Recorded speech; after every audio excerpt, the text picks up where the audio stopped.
All right, welcome back, everyone. Ready for another deep dive? Always ready to dive in. Great. So today we're looking at a document that caught my eye.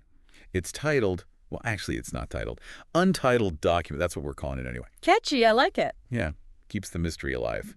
But it's actually all about leadership styles, specifically ones to avoid. And get this, it draws a parallel between these bad leadership qualities and women and children. Oh, wow. That's an interesting approach. Yeah, no, it definitely raised some eyebrows for me too. Yeah, And, right off the bat, gotta say, some of the ideas in here are, well, a bit outdated, maybe even a bit problematic. definitely sensitive territory. But here's the thing. I think even with a document like this, even if the foundation is shaky, we can still learn something, by dissecting it, figuring out where it goes wrong. I agree. Analyzing what not to do can be just as valuable as seeing what works. Sort of a learn from the mistakes of others kind of thing. Exactly. Okay. So let's get into it. Right at the beginning, the document pulls a quote from Isaiah 3.12. It says, and I'll quote here, "As for my people, children are their oppressors, and women rule over them. O my people, they which lead thee cause thee to err, and destroy the way of thy paths."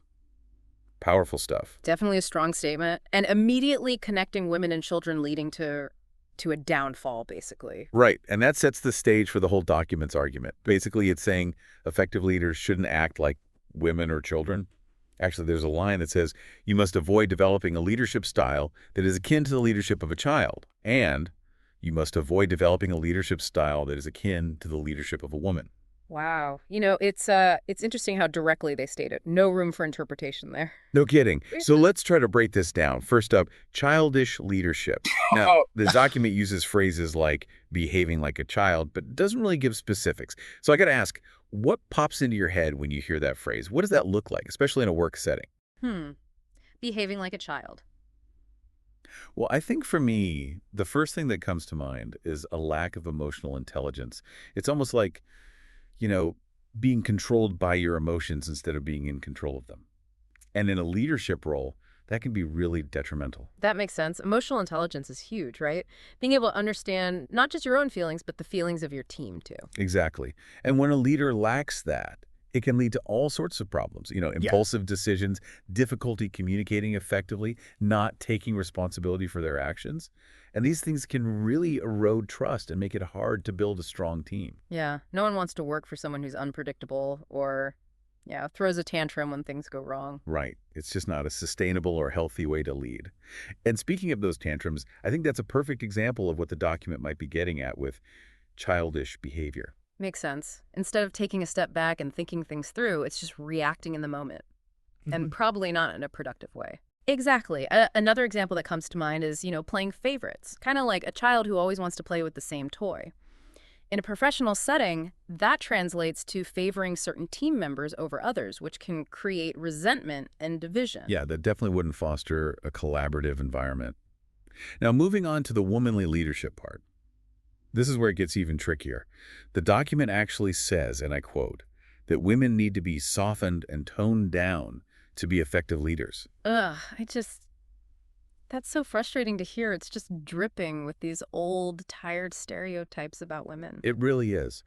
And what's even more frustrating is that it completely ignores all those positive qualities, often associated with women in leadership. Exactly. We're talking empathy, strong communication skills, the ability to build consensus, and that natural inclination towards collaboration. These are incredibly valuable traits, and not just for women, but for any leader, really. I couldn't agree more. And honestly, it's mind-boggling that they're overlooking all these amazing female leaders throughout history. Right. I mean, look at someone like Jacinda Ardern. Her leadership style was so transformative. She led with empathy, made tough decisions during crises. She really challenged those traditional leadership stereotypes. And then you have Ruth Bader Ginsburg, who, through her advocacy and commitment to justice, redefined leadership within the judicial system. I mean, these are just two examples of how effective leadership transcends gender. Absolutely. They prove that leadership isn't about fitting into a box. It's about bringing your unique strengths to the table. Exactly. It's about embracing diversity and recognizing that different approaches can be equally successful. Okay, so we've established that this document's core arguments are, well, flawed. But I'm curious, can we take anything useful away from this? Can we maybe spin these negative portrayals into positive leadership lessons? Absolutely. I think reframing is key here. For example, instead of saying avoid childish behavior, we can focus on developing emotional intelligence. Similarly, rather than dismissing womanly traits, we can emphasize the importance of diverse leadership styles that embrace empathy, collaboration, and inclusivity. That's a great point. It's like taking those negative labels and turning them into something positive and actionable. Precisely. It's about looking beyond the surface and finding the deeper lesson. Because even a flawed argument can spark a valuable conversation and lead to new insights. I totally agree. And, at the end of the day, that's what we're trying to do here, to spark that conversation and encourage people to think critically about leadership. So on that note, I want to leave you all with a question. What other potentially negative leadership styles, maybe ones we haven't even touched on today, can we learn from? Think about those leaders you encountered, the good and the bad, and what you might take away from their approaches. Keep those wheels turning and keep diving deep. Great question to leave us on. Always keep learning and growing.